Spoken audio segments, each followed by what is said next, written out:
女护士第一天上班就遇到了怪事，白天明明闭着眼的植物人，竟在深夜瞪大双眼。她想帮女主人闭眼，却无意间与其对视，一瞬间安娜似乎失去了一段记忆。清醒过来时，发现自己站在了房外边。她慢慢走回房间，发现莎拉早已闭上双眼，地上还打碎了一杯牛奶。安娜这才反应过来自己的脚趾被扎伤了。起初安娜以为自己得了梦游症，但很快她便发现事情比想象中要恐怖得多。这天她带着莎拉到外面晒太阳，两个邻居的小孩跑过来玩，安娜走过去跟小孩聊了几句，而当小孩离开后，诡异的一幕出现了。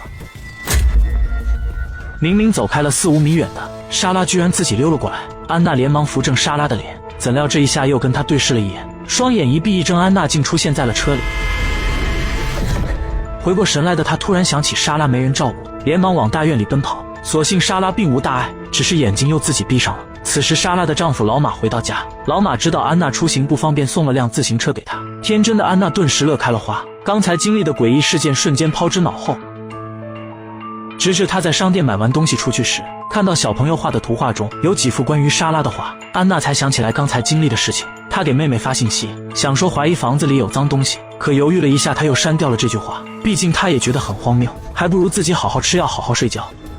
莎拉和老马是一对艺术家夫妇，小镇上的人都知道他们很恩爱，可惜莎拉遗传了母亲的精神病，好不容易怀孕了，却又故意弄流产，在家里干了几年的保姆也被她赶走，还在某一天突然精神崩溃，从2楼窗户一跃而下，导致了现在这副模样。莎拉的母亲一直想要回女儿，但老马认为丈母娘精神有问题，无法照顾好莎拉，目前在打官司争夺莎拉的照顾权。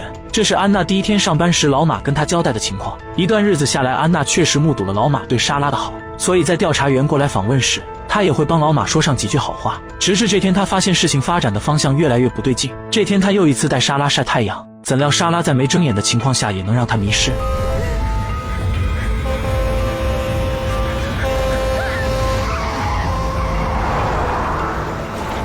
惊魂未定的她下意识地拉上安全带，生怕自己会被窗飞出去。之后她驱车回到家中，发现莎拉还待在原地。要知道迷失之前是白天，现在可是晚上。安娜担心莎拉会着凉，连忙给她铺上围巾，将她推回房间。然而就在她关窗户时，从玻璃反光看到莎拉瞪眼看着她，转过身却看到莎拉闭着眼睡得好好的。安娜这才意识到是不是莎拉不喜欢自己，想尽办法将自己赶出家门，毕竟上一个保姆也是被赶出去的。而更诡异的是，隔天清晨老马出差回来，一下子给了她一个大大的拥抱。安娜没有躲闪，但也能感觉到这个家伙对自己有想法，这样下去可不是个办法。再三考虑下，她决定辞职，可奈何她抵不住老马的软磨硬泡，终究还是答应留下来，并且跟老马一起了。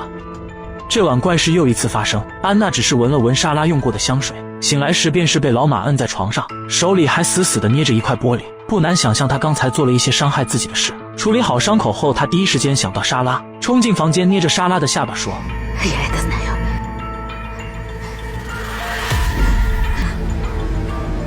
安娜再次冲回房间，怎料又一次回到了那棵大树下。她再次跑回去，但这次老马喊住了她，实在没办法，她只好将一系列诡异事件告诉老马。可惜老马以为她是压力太大，还说要带她去看医生。不过安娜并没有去看医生，只是自己买了点药吃。直至这天晚饭时，她忽然感觉不是吐了，醒来后发现自己已经来到了医院。老马笑嘻嘻地告诉她怀孕了。安娜想了一整晚，做了个决定。她说她不想再跟老马回去，担心莎拉又对自己干些怪事，伤到宝宝那可就不好了。她会搬去闺蜜家住，独自抚养孩子。临走时，老马拉住她说：就这样，莎拉被送去了疗养院。安娜又一次回到了房子居住。时间一晃过去4个月，安娜的肚子已经微微凸显。这几个月来一直相安无事，却不曾想这晚，她只是站在窗边看了眼老马亮灯的工作室，就突然感觉脑袋一阵晕眩，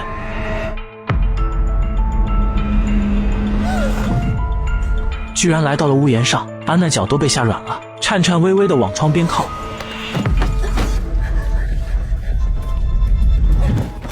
受到惊吓的他只好走去老马工作室，问他还要在里面待多久。老马这才肯回去陪他，可惜老马再也不起作用。安娜临睡前又一次被莎拉带回到了大树下，而这一次她终于留意到树下方的小洞里藏着什么东西。翻开一看，是一个铁盒子，盒子里面藏了一台老式手机。看来莎拉并不是想伤害安娜，而更像是有话想跟安娜说。安娜随即给手机充上电，在里面翻到了莎拉和母亲的对话。母亲说担心老马会伤害莎拉，可惜莎拉没回信息，母亲只好说如果你不回我信息我就报警。安娜这才想起莎妈这号人物，刚搬过来的头几天有过一面之缘，有一晚，莎妈偷偷潜入家中想带走莎拉，安娜发现后将其反锁在房里，最终莎妈被老马赶出家门。当时她的样子看起来真的很可怜，似乎真的很心疼女儿。但当时的安娜一心相信老马，并没有觉得莎妈有多可怜。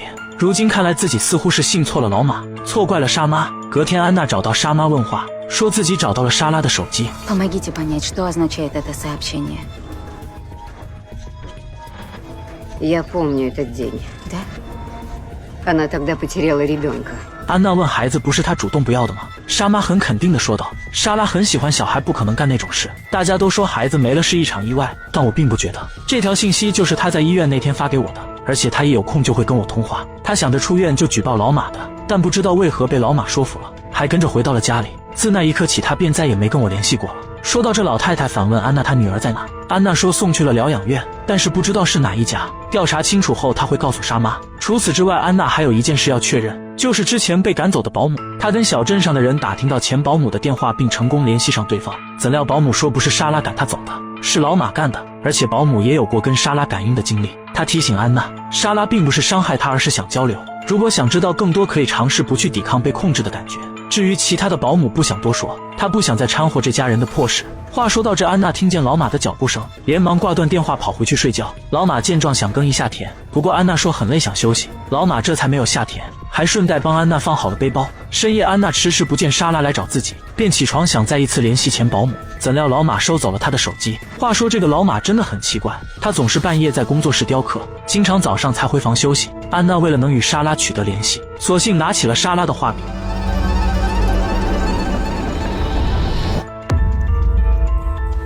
醒来后，安娜终于知道了真相。原来当天不是莎拉跳窗，而是老马将她推下楼的。看着对面亮灯的工作室，安娜似乎想到了什么，她跑去对面想看看老马在干啥，可惜大门被反锁了，她只好拿来梯子爬上房顶，从天窗上往下看。不可置信的一幕出现了，莎拉原来没被送去疗养院，而是被老马藏在了工作室里，而且老马还在里面耕田。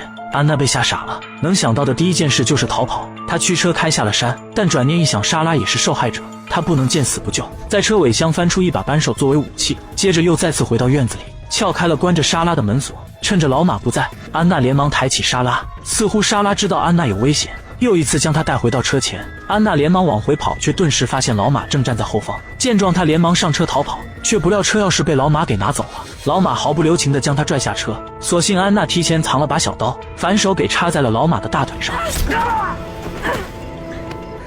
安娜连忙跑回莎拉的房间，找来几块木板顶住大门。至此，她也不知道该怎么做，害怕到搂着莎拉哭泣，而门外的老马还在不断地撞击大门。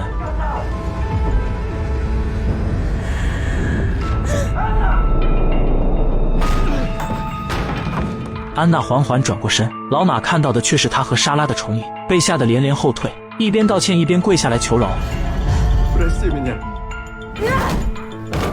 至此，莎拉终于得救，而安娜也在5个月后产下婴儿，并取名为索维亚。